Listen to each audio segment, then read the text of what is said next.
এক ব্যক্তি একটি দ্রব্য 50 টাকায় কেনেন। তার ক্রয়মূল্য ও বিক্রয় মূল্যের অনুপাত 4:7 হলে দ্রব্যটি তিনি কত টাকায় বিক্রি করেছিলেন?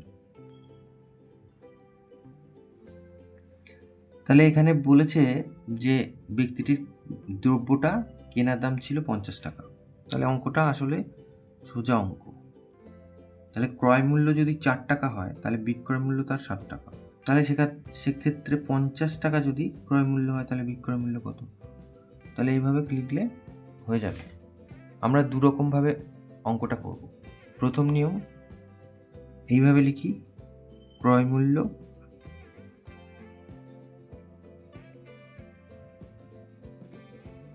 ইস্টু বিক্রয় মূল্য।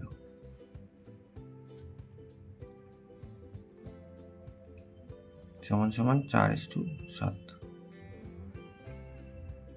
তাহলে এবার উপর নিচে লিখি,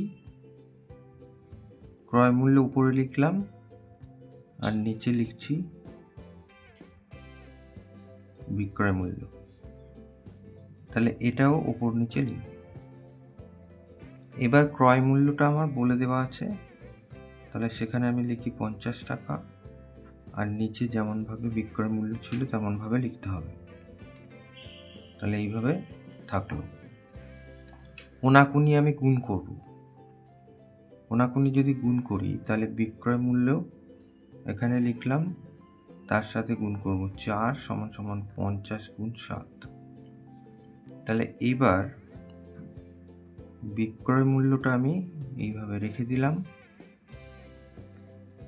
50 গুণ 7, 4কে ওপাশে নিয়ে গেলাম, ভাগ হয়ে গেল। তাহলে 2 আর এখানে হচ্ছে 25। তাহলে বিক্রয় মূল্য হচ্ছে 5 7 35, হাতে 3, 7 2 14, 15 16 17, 175/2। তার মানে বিক্রয় মূল্য হচ্ছে সমান সমান 8 2 16, 7 2 14, এই যে 87.5 টাকা। তাহলে অতএব বিক্রি করেছিলেন তিনি, বিক্রয় মূল্য ছিল দ্রব্যটার 87.5 এত টাকা। এটা তাহলে উত্তর।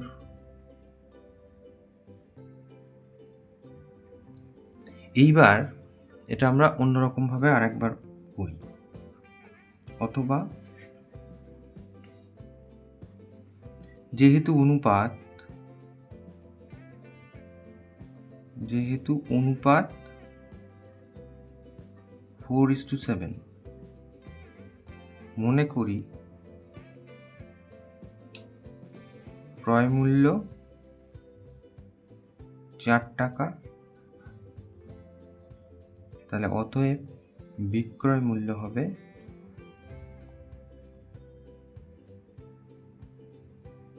7 টাকা। তাহলে এইবার এই লাইনটা আমরা লিখি, ক্রয় মূল্য 4 টাকা হলে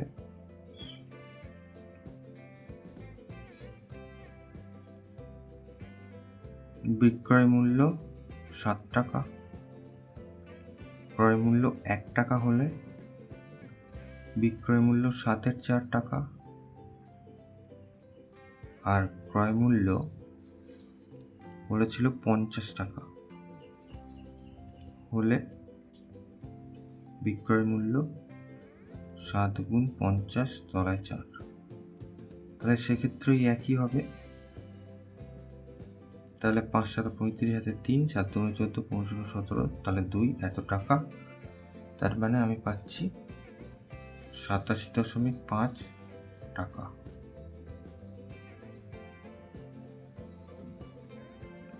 তাহলে অতএব